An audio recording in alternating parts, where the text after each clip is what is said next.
and I was there for quite a bit. Then I went to Makkah Sharif, kissed the Hajras for after Hazrat Sahab. Then did the tawaf around the Kaaba Sharif. Then asked for forgiveness for my 7 organs while we were doing the 7 rounds. After that, inside went to Kaaba Sharif. Then did a MURAQBA dua. Then we started doing zikr with yourself in there. Then came back. Okay, so one of the questions I want to ask you is, so in all these places that you went to, you asked for forgiveness. Yeah. So which thing are you asking for forgiveness for? For not traveling on the path as I should be. So is this the physical journey? Yeah, that physical. you're talking about? Okay. So Physical and spiritual both. okay, mashallah. So one of the things that come out of these visions or these experiences is that people ask for forgiveness knowing that they're doing something or not doing something. Now the question really is, what are you going to do about it?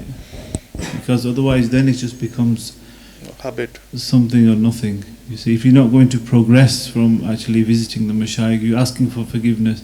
Next week you might go again, ask for forgiveness, and then ask for forgiveness. You're not going to progress in terms of your physical journey or your spiritual journey. So maybe you should, maybe sit with somebody and see whether they can help you, Okay. in your physical. Maybe there's some blockages, maybe there's some issues you're having that are causing delays in your progression. Okay. Inshallah.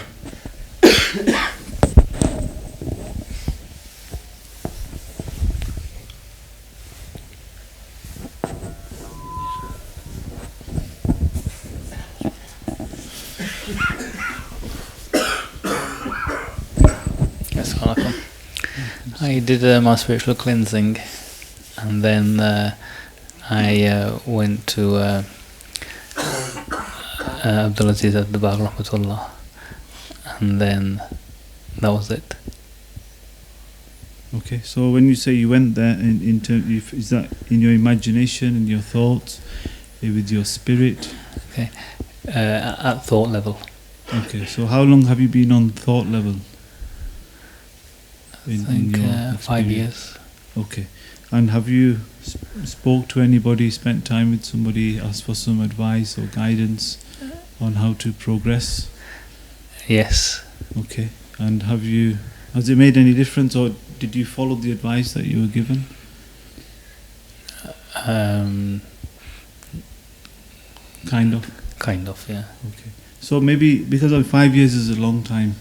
Okay, I remember once the teacher mentioned the course you can do in about 2 years, physically, not just the 5 amals that we teach in the retreats, but the full course, the stage 1, 2, 3 and 4. And then obviously after that you would just maintain that and improve your character and your progression and your spiritual path. But if you've been struggling for 5 years at this level, then I think really you should spend more time with one of the teachers, one of those stars, to help you to see where the issues might be, inshallah. Because there's no point just being stuck on one stage, in my opinion. And I've seen brothers, who have been struggling and they have spent time with teachers or ustads, and they've really made progress. So that would my advice to you would be to maybe just take some time out, book an appointment with them, or see them, and try to progress, from thought level. Because it might just be something very simple, which is just in your mind, and you could maybe overcome it very, very quickly. Inshallah. Inshallah. Jazakallah khair. Thank you.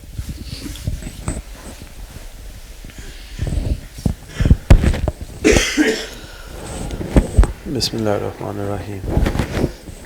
After transfer, I met Hazrat Sahab in this Avia and gave salam and asked for forgiveness for all the shortcomings and thanked him for everything, and then requested for dua as well, and then seek permission if they can take me to the Mazar of Shaykh Abdulaziz, the Bagh Rahmatullah alayh.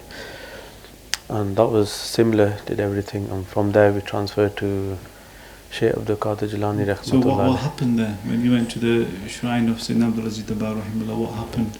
What was your experience? We walked from outside the graveyard. We went inside and we walked towards the mazar, and then gave salam, and then went inside and did the same, like asking for forgiveness and thanking for everything. And then from there we stayed there for a while, and then transferred to Shaykh Abdul Qadir Jilani rahmatullah alayhi's mazar, and the same procedure did it there as well. And then from there transferred to Medina Sharif.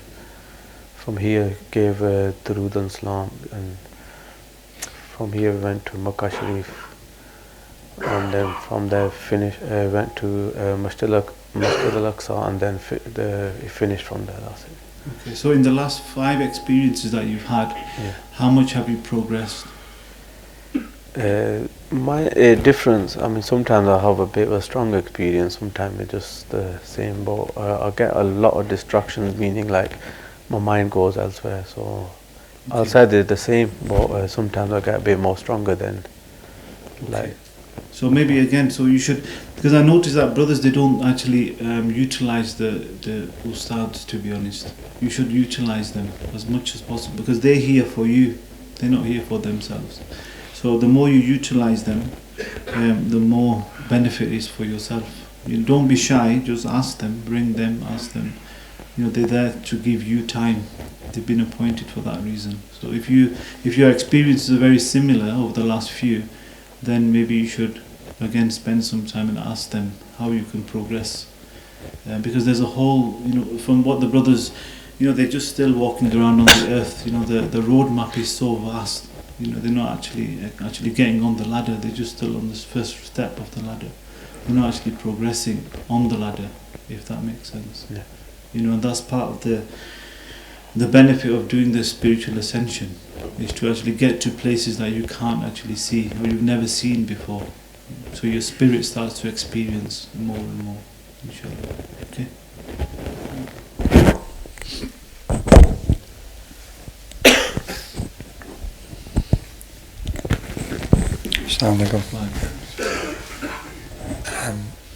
During the Lataif cleansing process, during the various different colours, mind was wandering a few different places, but then I managed to refocus, and after transfer found a blessed teacher, and I went with them to the Mazar of Sayyidina Abdul Aziz Dabar rahmatullah alayh. We went inside, gave salam. As the Sahab told me to sit down while they stood up themselves and were making dua. After a short while they then sat down, and then I asked them that I would like to ask some questions. I asked a few questions, but I can only remember a few things, and one of the things I remember is that Sayyidina Abdul Aziz Dabar rahmatullah alayh, they said that your teacher knows you better than you know yourself. That's the only nasiyah that I can remember.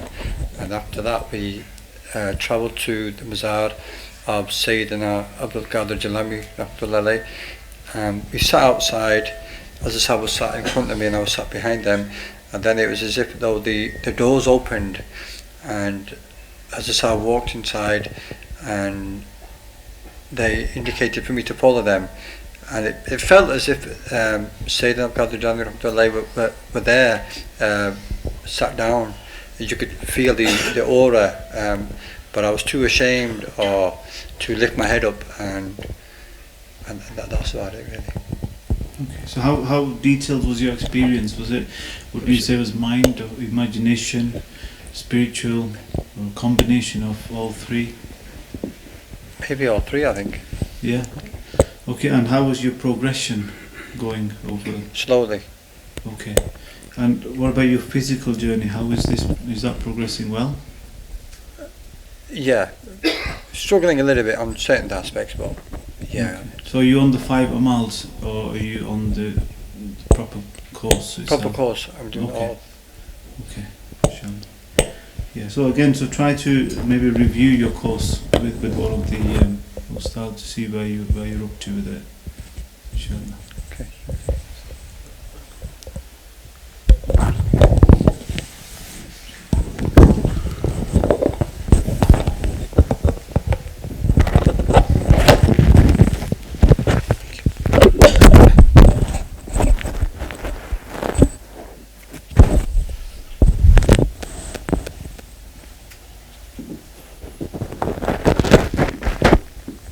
Assalamu alaikum. Sorry, I wrote it down. I'm just trying to load it.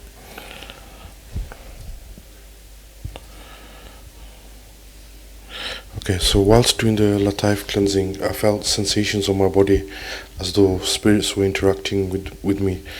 This was during the Lataif cleansing, so something already started happening.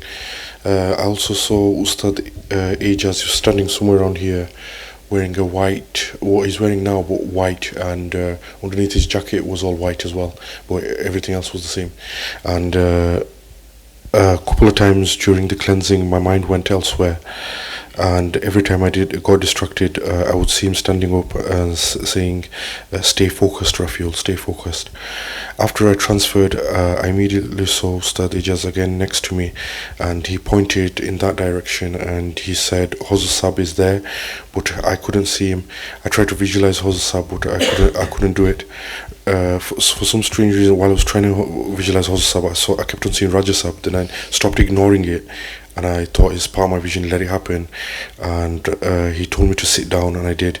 Then Gulzar appeared, Brother Gulzar appeared, and behind him was a bright light.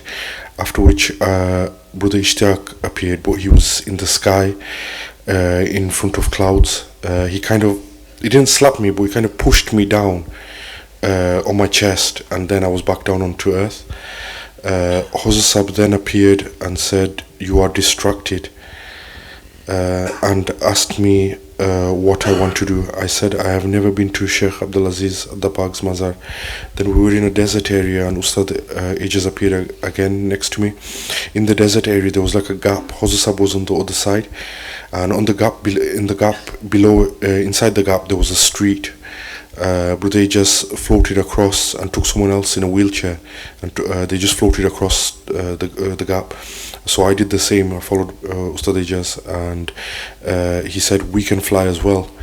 When I got to Hozur Sab, he was trying to take me to the Mazar, but I had a thought in my head and got distracted. I imagined the local swimming baths for some reason, I don't know why. Hozur Sab then told me, slow down, and said, I keep jumping around. He then showed me something like what appeared like Sheikh Abdulaziz Dabag's Mazar, but I couldn't maintain the focus, and Hozur Sab said, you've gone to Bangladesh, which I had done. The Mazar reminded me of a place I once saw in Bangladesh, and I started visualizing that. Then Hozur Sab pointed up and took me to the sky. He put a see-through bubble around himself, and I did the same, and we were in space, and Hozur Sab said, you go to space, but you cannot do this on land yet. We came back to a masjid, and Hozur Sab instructed me to walk step by step behind him, but my mind wasn't focused. I couldn't, I don't know if to call it spiritual walking or whatever. I was trying to take step by step behind him with my spirit. I couldn't do it. Sorry, that's as far as I wrote down. After which Hozur Sab told me to imagine my house, imagine my flat, and I did. And then Hozur Sab sat down on my sofa, and he said, all you have to do to travel in the spiritual world is just visualize it or imagine it, and it comes to you, or you go to it.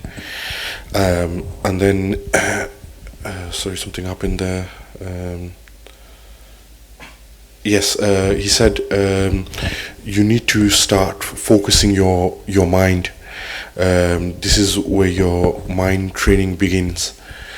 You keep on jumping around and you get distracted. You need to start focusing your mind. And then he said, do I want to ask him anything? I had questions for him, which I want to also ask Hozur Sab directly, face to face as well. And I asked him a question, which was, wherever I go, I've mentioned this to another ustad as well, wherever I go, I seem to get a lot of attention. I've taken my nephews in the past to B&Q, and I've said to them, watch, when we step in, everyone's going to turn around and look out.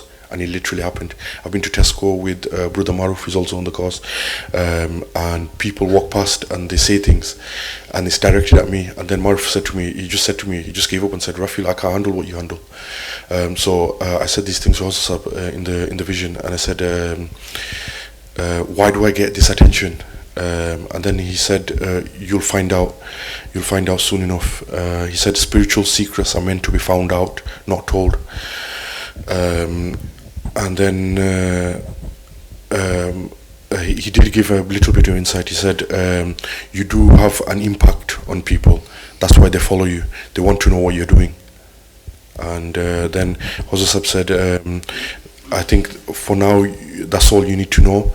You can go back now. And I came back to my body. I gave salam and came back. I came back to my body. Okay, so one of the main messages there within your experience is that you need to stay focused. Okay, so as you're giving examples of various things, they are not that important really. You need to focus on what you're here for. And if you need help with that, maybe you can spend one-to-one with somebody who will maybe direct you or help you how to get away from this distraction, which is not really the objective of what we're trying to achieve.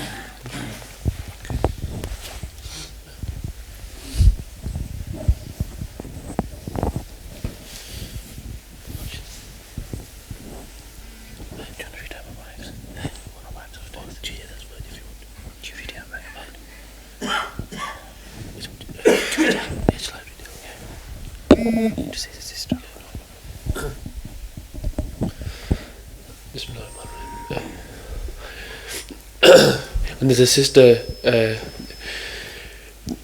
that she had given her experience, so we just want to read that out. I transfer and find the blessed teacher. I seek for forgiveness for my shortcomings, and the wholeheartedly said, this time I will get on my tazkiyah and make good effort to complete it. He says to the nearest meaning, tazkiyah is very important for you to enhance and advance spiritually, for the doors of ilmul ghaib to open for you. He gave me other nasiha, but I can't remember. We end up in Medina and find myself with Hassab and Hazrat Khadija radiallahu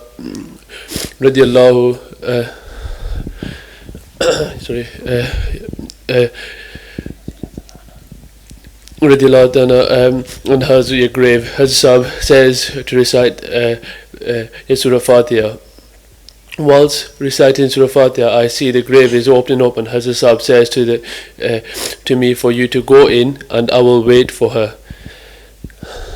I walk down a set of stairs and Hazrat Khadija lends her hand for support.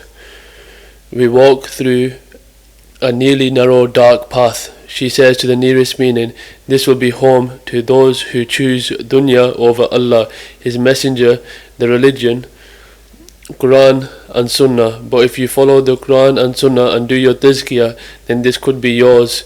And the grave widens up. It goes as far as the eyes can see and beautifully lit up. She said, this could be yours, but you will have to work for it. She then says, we don't want you to keep Hassa waiting too long now. You may leave. I get permission, kiss her hands, touch her face as I leave. And when I come out of the grave, I see Hassab is sitting down under the scorching heat. I then go and put my hands or something over him to give him shade. He looks at me and says to the nearest meaning, these are qualities you have. You can be a ray of sunshine in one's dim life, or be a shadow for them when they are melting in the heat of their stress and worries. I then see myself and Hassab are sitting in front of Sab's Gumbat, and Hassab says to me, can you see in that corner there's an angel there? He always descends at a certain time every day at that very place.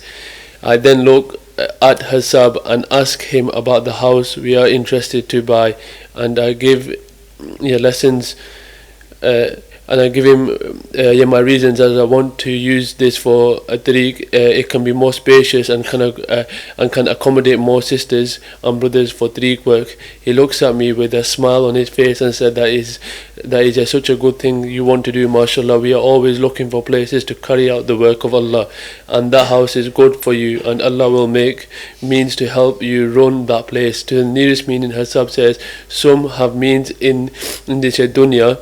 Your means will come.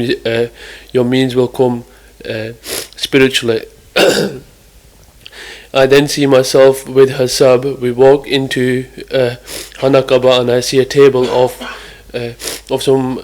of some brothers and sisters sitting at the table, yeah, from the tariq, and there's also food on the table. Hasab asked me to sit at the table. It's a very long table, and each end on one side is Hasab, on the other side is Dr. Shalom. I can't remember exactly, but I will follow and support Hasab and Dr. Shalom. When I seek permission to leave, I kiss our blessed teachers on the forehead, and when I go to Dr. Shalom, I kneel down and ask him to make dua for me so I can successfully complete my tazkiyah and follow the guidance I get through my muraqabas. When I'm about to leave, it feels as if I'm making my way back, but I end up with Hasab in a graveyard, standing by a grave. I look at the headstone. I see it's my grave, and there's a beautiful fragrance coming out. Hasab says, you can look inside. I do sense the fear of death, but when I look inside, I see myself laying there in a pure white cloth, looking so beautiful on a bed of rose petals. I ask Hasab, as I believe I'm scared at some point, and say, how can I get this stage? I'm already struggling. He says to the nearest meaning, sincerity while completing your tazkiyah will open many doors for you, and you will be able to advance to seek the pleasure of Allah subhanahu wa ta'ala. And that's the vision. So I think there's a message in that vision for everybody, really, and the key word that was being repeated over and over was tazkiyah. So purification, if done properly, that will reap many benefits, not for only the individual, but also for other people. So as the vision was relating, that once you have done your own tazkiyah, then you can help other people to purify themselves, and then you'll sit and you'll eat from the food of paradise, and also your ending will be very, very blessed. However, tazkiyah is also a choice. And as mentioned in there, if you don't do your tazkiyah, then also there are consequences which people will suffer in this world and in the grave and in the hereafter. So that message really could apply to everybody as a general message, that your tazkiyah is just as important as your spiritual journey. So to neglect your physical and concentrate on your spiritual would actually not be the right way to go forward. You should concentrate on both your physical and your spiritual in order for you to be successful. As the teachers mentioned recently about futuwa, the results of purifying the spirit and the body, and how those results can manifest within a person, inshallah. Okay, so I think we can just stop there. Those people who still want to say something can either mention on the group, or they can mention to one of the ustads if they want to have a more one-to-one session, inshallah. Okay, subhanakallahumma wa bihamdika nashhadu an la ilaha illa anta astaghfiruka wa atubu ilayk.